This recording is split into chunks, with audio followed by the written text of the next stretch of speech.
Halo guys, hari ini kami akan membahas tentang chapter 8, Question and Answer tentang Analytical Procedures.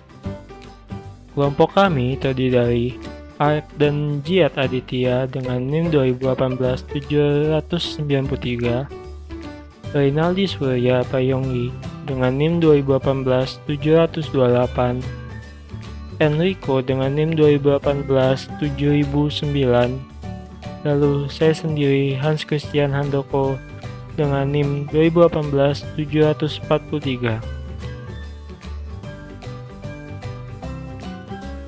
Bagaimana langkah-langkah dalam merencanakan audit yang benar? Langkah pertama dalam merencanakan audit yang benar adalah memahami bisnis dan industri klien.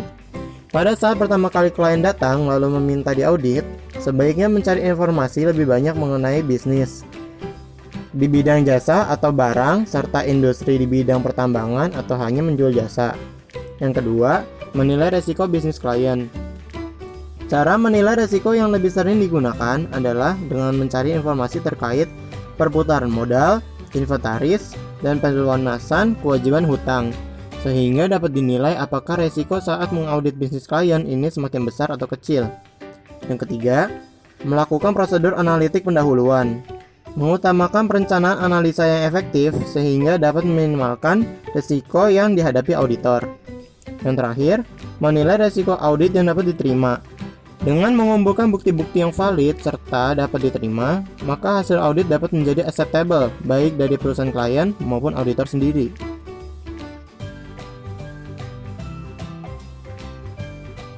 Apa alasan auditor merencanakan perikatan audit dengan ketentuan yang benar?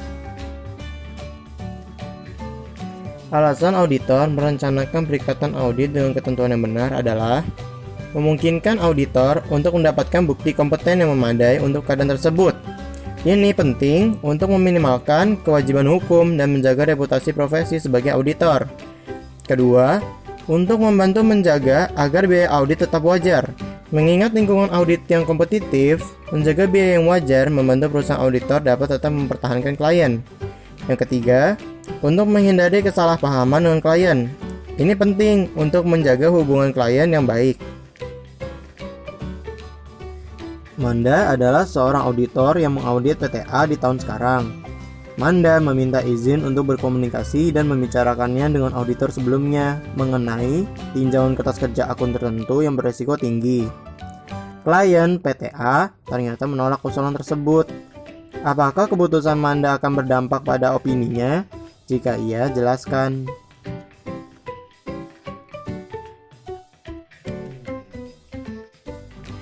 Ya, akan berdampak dengan hasil auditnya. Karena perusahaan mungkin menghindari dari penambahan calon keterlibatan, seperti mengundang auditor terdahulu. Karena mungkin sebelumnya auditor terdahulu mengetahui bagaimana buruknya perusahaan klien yang mencoba untuk menutup-nutupi kerugiannya.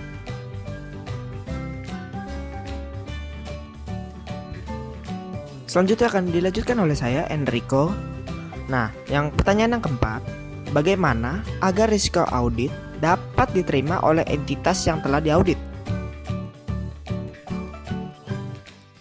Nah, jawaban untuk nomor 4, jawabannya menggunakan bukti-bukti yang kuat serta relevan sehingga dapat dijadikan benchmark atau patokan yang benar terjadi, sehingga perusahaan tidak dapat memberikan alasan untuk menutupi masalah yang terjadi.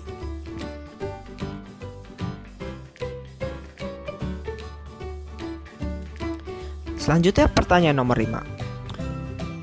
Auditor B atau auditor sebelumnya dari PTB diminta oleh auditor A atau auditor yang baru untuk memberikan informasi terkait perusahaan yang akan diaudit. Nah, tetapi tanggapan auditor B ternyata tidak ada informasi yang perlu diberikan. Nah, pertanyaannya, apa yang terjadi dengan auditor terdahulu sehingga tidak memberikan informasi apapun? Jelaskan. Jawaban nomor 5. Nah, jawabannya auditor B mempunyai masalah mengenai fees yang kurang atau belum dibayar.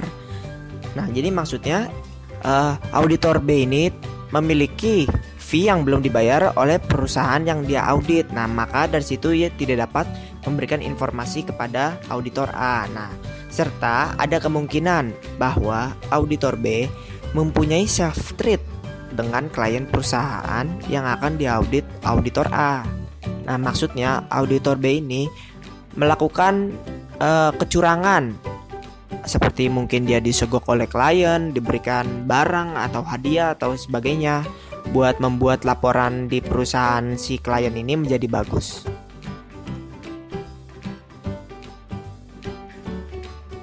Selanjutnya masuk ke nomor 6. Nah, pertanyaan nomor 6.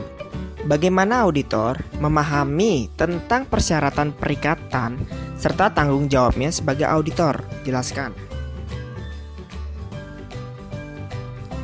Jawaban nomor 6. Jawabannya, auditor harus menegaskan bahwa tanggung jawab utama mereka adalah merencanakan dan melakukan audit untuk memberikan jaminan yang wajar dan untuk mendeteksi salah saji material karena kesalahan atau penipuan. Pertanyaan nomor 7. Bagaimana jika seorang auditor ternyata memiliki kelemahan di bagian industri badan usaha atau di bidang teknologi? Jelaskan solusinya. Solusinya, auditor harus memperoleh pengetahuan mengenai hal-hal yang berkaitan dengan sifat bisnis entitas, seperti memahami sistem informasi yang begitu kompleks di perusahaan penjualan barang berteknologi tinggi. Pertanyaan nomor 8. Sebutkan 2 manfaat dibuatnya surat perikatan.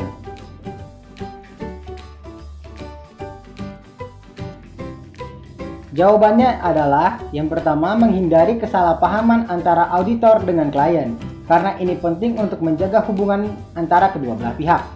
Yang kedua, memungkinkan auditor mendapatkan bukti kompeten yang memadai untuk keadaan tersebut. Penting untuk menjaga reputasi profesi yang baik sebagai auditor.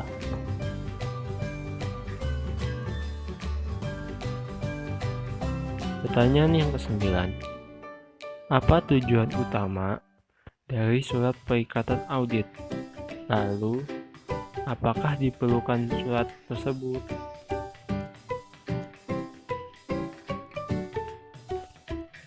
Nah, tujuan dari surat perikatan audit itu untuk membangun pemahaman yang jelas antar auditor dan klien mengenai ketentuan perikatan. Nah, dikarenakan surat perikatan itu berisikan syarat-syarat yang harus auditor lakukan, maka hal itu sangat dibutuhkan untuk membangun pemahaman. Nah, ketentuan perikatan itu diperlukan hanya untuk perusahaan publik dan swasta. Jadi, kalau perusahaan kecil tidak diperlukan surat perikatan.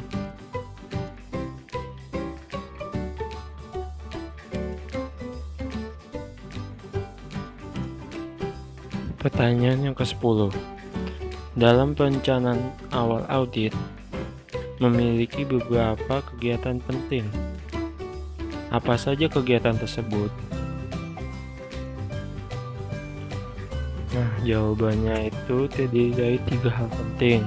Yang pertama, penerimaan atau pelanjutan klien.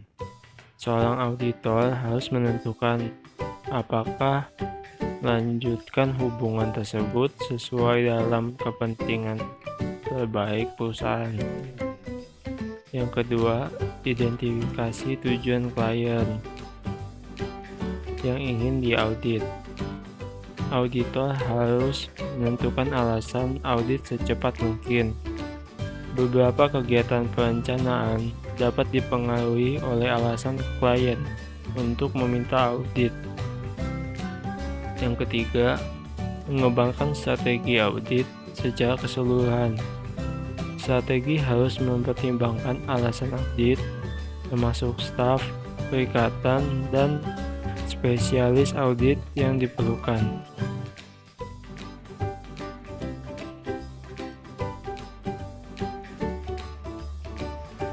Nah, sekian dari question and answer chapter 8, Analytical Procedures. Mohon maaf bila ada kesalahan kata. Sekian dan terima kasih.